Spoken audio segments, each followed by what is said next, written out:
বিজেপিতে যোগদান করার মাসুল বিশেষভাবে সক্ষম ক্রিকেটারকে মারধরের অভিযোগ উঠল তৃণমূল কংগ্রেসের কাউন্সিলরের বিরুদ্ধে। বরানগরের ঘটনা। বরানগরের নর্দান পার্কের বাসিন্দা ওই ক্রিকেটার, তিনি আতঙ্কে এই মুহূর্তে গৃহবন্দী বলে জানতে পারা যাচ্ছে। কি অভিযোগ রয়েছে বিশদে জানবো। আমাদের সঙ্গে রয়েছেন আমাদের প্রতিনিধি জয়ন্ত মজুমদার। জয়ন্ত, কি অভিযোগ ওই ব্যক্তির?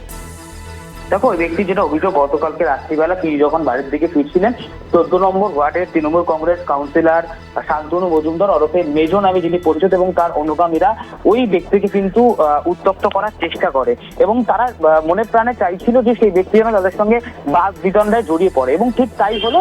তাকে যখন উত্ত্যক্ত করা হয় সেই ব্যক্তি তাদের সঙ্গে কিন্তু বাদ বিতণ্ডায় জড়িয়ে পড়ে এবং তার ফলত কিন্তু হাতাহাতি এবং ধস্তাধস্তি তাদের মধ্যে হয় এবং তারপরে সেই ব্যক্তিকে কিন্তু মারধর করে তৃণমূল কংগ্রেসের যারা অনুগামী শান্তনু মজুমদার, তার যারা সমর্থিত ব্যক্তিরা রয়েছে তারা কিন্তু তাকে মারধর করে, এমনটাই অভিযোগ এবং হুমকিও দেওয়া হয় বলে অভিযোগ রয়েছে। পরবর্তীতে তিনি কিন্তু আতঙ্কিত হয়ে পড়েন এবং গোটা ঘটনার বিষয়ে তিনি কিন্তু দ্বারস্থ হয় থানায় এবং লোকাল থানা অর্থাৎ বরানগর থানার পুলিশ কিন্তু গোটা ঘটনা তদন্ত শুরু করেছে ইতিমধ্যে এবং কেন এই ধরনের ঘটনা ঘটলো সেই বিষয়ে কিন্তু যথেষ্ট তৎপরতার সঙ্গে খতিয়ে দেখা হচ্ছে। তবে তৃণমূল কংগ্রেসের তরফ থেকে এই ধরনের যে আচরণ করা হলো তাতে কিন্তু ইতিমধ্যেই সরব হয়েছেন বরানগরের টিআইসি অঞ্জন পাল। তিনি যেটা তাকে কেন আক্রমণ করা হয়েছে সে বিষয়ে ব্যক্তির কি বক্তব্য?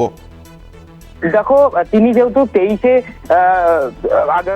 আগামী যে লোক নির্বাচন আসবে তার আগে যে বিজেপির লড়াই সেটা যেমন তার উপরে একটা দায়ভার ছিল এবং গত 23 তারিখ কিন্তু যেটা জানা যাচ্ছে সূত্র মারফত খবর যে তিনি শুভেন্দু অধিকারীর হাত ধরে কিন্তু বিজেপিতে জয়েন করেছিলেন।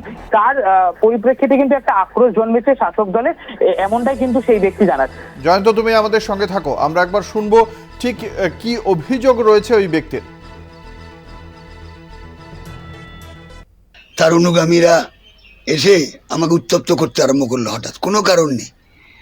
তা ও চাইছিল যে আমাকে উত্তপ্ত করলে আমি একটু ধাক্কা দেবো, তারপরেই এর উপরে অত্যাচারটা হবে। ঠিক তাই হয়েছে। ঠিক আমার পিছনে মেজো দাঁড়িয়েছিল, যখন দেখছে যে এরকম একটা ঘটনা, আমি ভেবেছিলাম মেজো একটা তার সলিউশন করবে যে কেন দাদাকে এরকম বলছিস বা কিছু। হ্যাঁ, সে ওইটা না করে তুই কেন গায়ে হাত দিলি, তুই তো প্রথমে হাত দিয়েছিস, এই বলে আমাকে চড়থাপড় মারতে আরম্ভ করে দিল। মেজো হচ্ছে এখানকার 14 নম্বর ওয়ার্ডের কাউন্সিলর শান্তনু মজুমদার, তৃণমূল দলের। আমি তো এখন আতঙ্কিত। আমাকে মেরেছে দাদা। কেন বললে আমি ওই 23 তারিখ ভোটের আগে শুভেন্দু অধিকারী হাত ধরে আমি বিজেপিতে জয়েন করেছি, আমার অপরাধ, তাই জন্য মনে মেরেছে। এই বলছে কি করে বাইরে বেড়াতে যা বলে।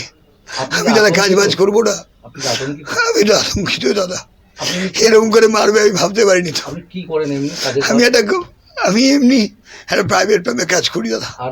আমি বাংলা প্রতিবন্ধী টিমের হয়ে 18টা ন্যাশনাল খেলেছি, প্যারা অলিম্পিকে ন্যাশনালে আমি ব্রোঞ্জ নিয়ে এসেছি। এরকম করে কালকে যে মারবে আমি, তাই জন্য আমার ভয় লাগছে যে রাস্তায় বেলা আবার যদি মারে। এই বিষয়ে এই অভিযোগের প্রেক্ষিতে কি বলেছেন তৃণমূল কংগ্রেসের পক্ষ থেকে, কি বলা হয়েছে শোনাবো।